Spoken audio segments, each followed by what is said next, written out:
نحمده ونصلي على رسوله الكريم اما بعد فاعوذ بالله من الشیطان الرجیم بسم اللہ الرحمن الرحیم۔ میں انوار الحدیث شریف پڑھ رہا ہوں، جس میں ایک حدیث شریف سفر معراج کے متعلق لکھی ہوئی ہے، مسلم شریف جلد اول صفحہ 91 کے حوالے سے،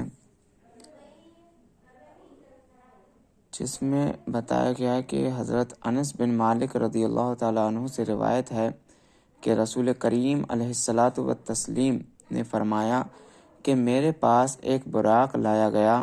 یہ ایک سفید رنگ کا جانور تھا، جس کا قد گدھے سے اونچا اور کھچر سے نیچا تھا۔ اس کا قدم اس مقام پر پڑتا تھا جہاں تک نگاہ پہنچتی ہے۔ حضور نے فرمایا تو میں اس پر سوار ہوا یہاں تک کہ بیت المقدس میں آیا۔ حضور نے فرمایا تو میں نے براق کو اس حلقہ سے باندھ دیا جس سے انبیاء اکرام علیہ السلام اپنی سواریوں کو باندھا کرتے تھے۔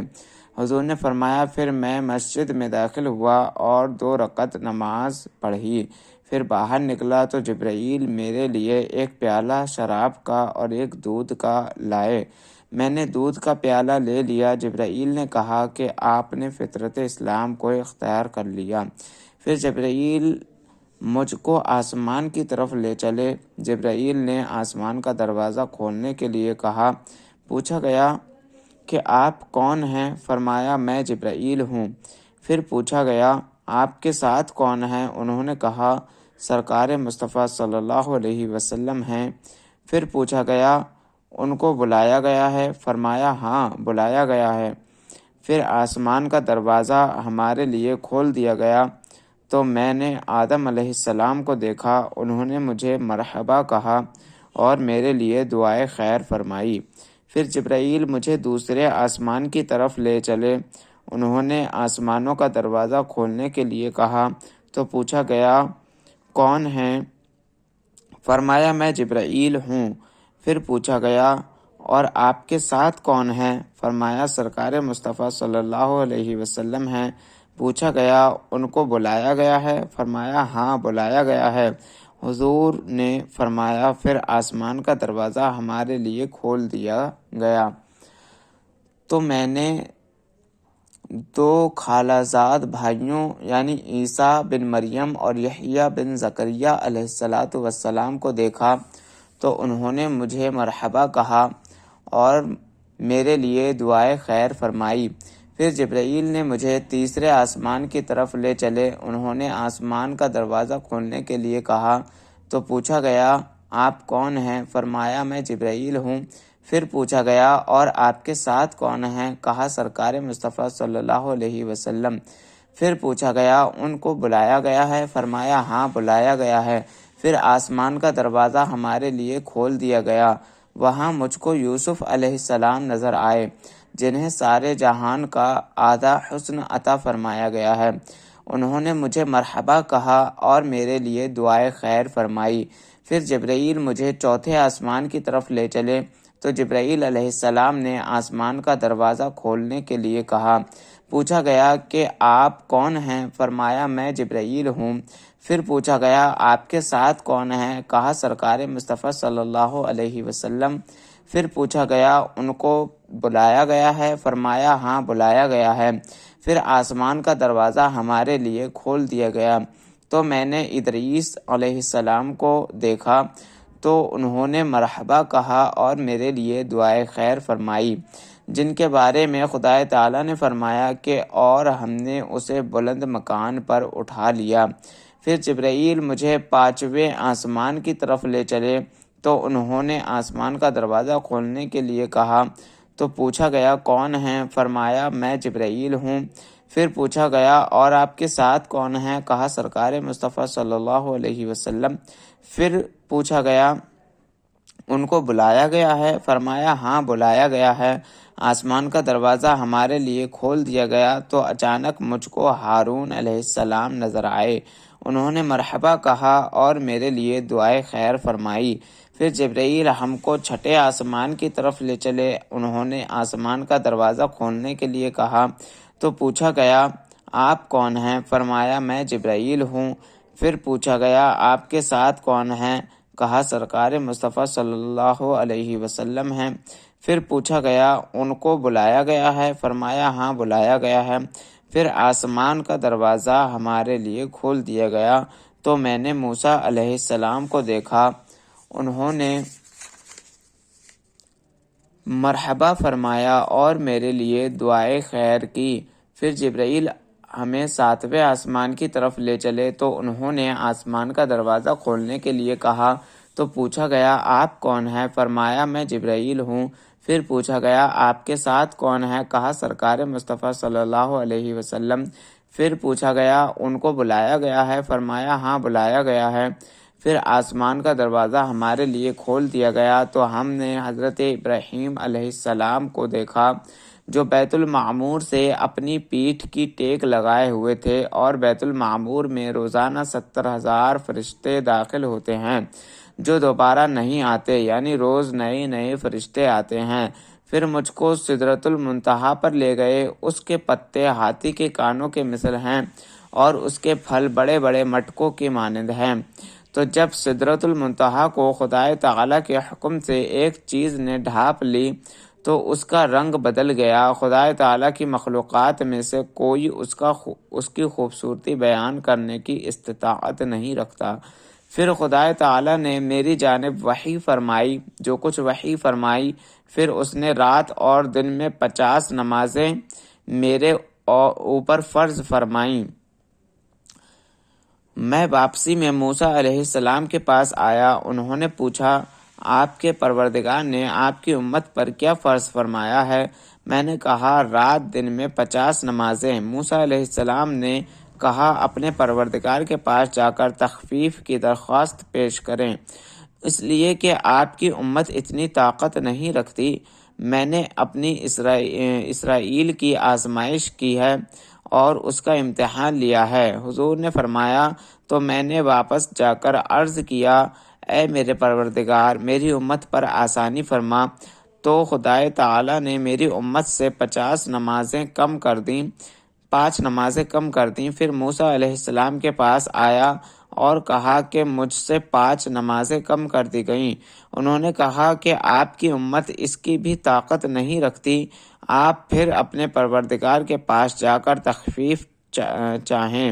حضور نے فرمایا کہ میں نے اپنے پروردگار اور موسیٰ علیہ السلام کے درمیان آتا جاتا رہا اور نماز کی تخفیف کا سلسلہ جاری رہا، یہاں تک کہ خدائے تعالیٰ نے فرمایا اے محمد صلی اللہ علیہ وسلم یہ رات اور دن کی کل 5 نمازیں ہیں، ہر نماز کے لیے 10 نمازوں کا ثواب ہے، تو وہ 5 نمازیں ثواب میں 50 نمازوں کے برابر ہیں۔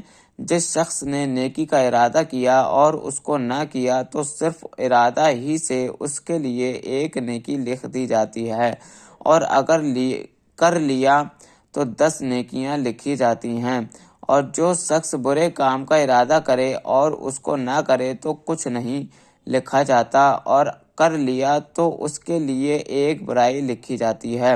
حضور نے فرمایا اس کے بعد میں اتر کر موسیٰ علیہ السلام کے پاس پہنچا تو ان کو حقیقت حال سے آگاہ کیا۔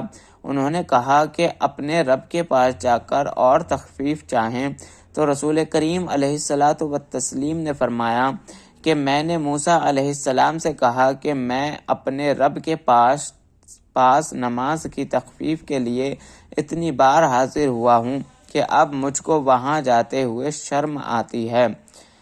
ان جابر انہ سمع رسول اللہ صلی اللہ تعالی علیہ وسلم یقول لما کذبنی قریش قمت فی الحجر فجل اللہ لی بیت المقدس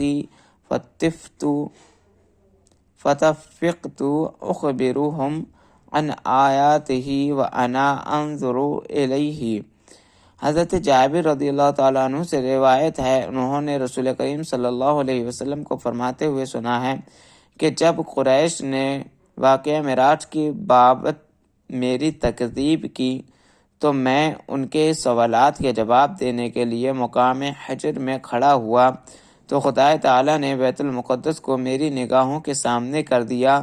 میں بیت المقدس کی طرف دیکھ رہا تھا اور اس کی نشانیوں کے بارے میں قریش کے سوالات کا جواب دے رہا تھا۔ سبحان اللہ۔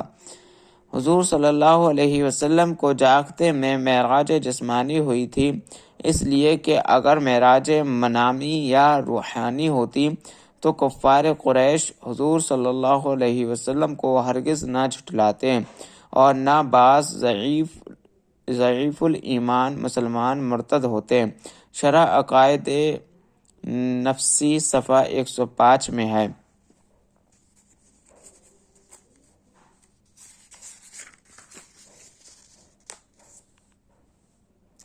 حضور سید عالم صلی اللہ علیہ وسلم کو جاگتے میں جسمانی معراج ہونا برحق ہے۔ مکہ معظمہ سے بیت المقدس تک کی سیر کا انکار کرنے والا کافر ہے اور آسمانوں کی سیر کا انکار کرنے والا گمراہ بددین ہے۔ اشعت اللمعات جلد 4 صفحہ 567 میں ہے۔ اسرا از مسجد حرام است تا مسجد اقصی و معراج از مسجد اقصی است تا آسمان و اسرا ثابت است بنص قرآن و منکران کافر است و معراج و حدیث مشہورہ کے منکر ضال و متبدع است۔ یعنی مسجد حرام سے مسجد اقصی تک اسرا ہے اور مسجد اقصی سے آسمان تک معراج ہے۔ اسرا نص قرآن سے ثابت ہے اور اس کا انکار کرنے والا کافر ہے، اور معراج احادیث مشہورہ سے ثابت ہے، اس کا انکار کرنے والا گمراہ اور بددین ہے۔ اور شرح عقائد نصفی صفحہ 100 میں ہے۔ حالات بیداری میں جسم اطہر کے ساتھ آسمان اور اس کے اوپر جہاں تک خدا تعالیٰ نے چاہا سرکار اقدس صلی اللہ علیہ وسلم کا تشریف لے جانا احادیث مشہورہ سے ثابت ہے۔ اس کا انکار کرنے والا بددین ہے اور اسی کتاب کے صفحہ 101 پر ہے۔ مسجد حرام سے بیت المقدس تک رات میں سیر فرمانا قطعی قرآن مجید سے ثابت ہے، اس کا منکر کافر ہے، اور زمین سے آسمان تک سیر فرمانا احادیث مشہورہ سے ثابت ہے، اس کا منکر گمراہ ہے۔ اور سید الفقہا حضرت ملا جیون رحمۃ اللہ تعالی علیہ فرماتے ہیں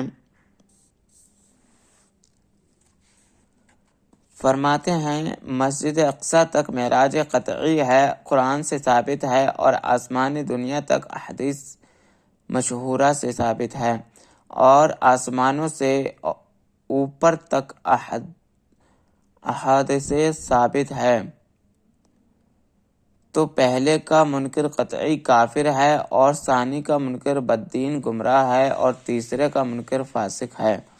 حضور سید عالم صلی اللہ علیہ وسلم کو حالت بیداری میں جسم اطہر کے ساتھ ایک بار اور خواب میں کئی بار معراج ہوئی۔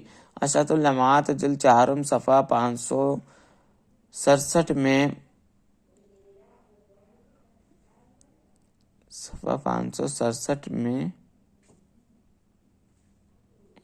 27 میں ہے۔ مختلف آمدہ است و اقوال علماء ری و اب کی در خواب بود یا در بیداری و یک بار بود یا بارہا، صحیح مختار جمہور است کے بارہا بود، یک بار در بیداری بود و بارہائے دیگر در خواب، یعنی معراج خواب میں ہوئی تھی یا بیداری میں، اور ایک بار ہوئی تھی یا بار بار۔ اس باب میں علماء کے اقوال مختلف ہیں۔ صحیح اور جمہور علماء کا مختار یہ ہے کہ معراج کئی بار ہوئی تھی، ایک بار بیداری میں اور کئی بار خواب میں۔ پھر دو سطر کے بعد فرمایا کہ تحقیق یہ ہے کہ معراج ایک بار حالت بیداری میں جسم اطہر کے ساتھ ہوئی مسجد حرام سے مسجد اقصی تک، اور وہاں سے آسمان تک اور آسمان سے جہاں تک کہ خدا تعالی نے چاہا۔ اگر واقعہ معراج خواب میں ہوتا تو اس قدر فتنہ فساد دشوار و غوغا کا باعث نہ ہوتا اور کافروں کے جھگڑنے اور بعض مسلمانوں کے مرتد ہونے کا سبب نہ بنتا۔ اور تفسیر خازن جلد رابعہ صفحہ 134 میں ہے، حق وہی ہے کہ جس پر کثیر صحابہ اکابر تابعین اور علماء متاخرین فقہائے محدثین اور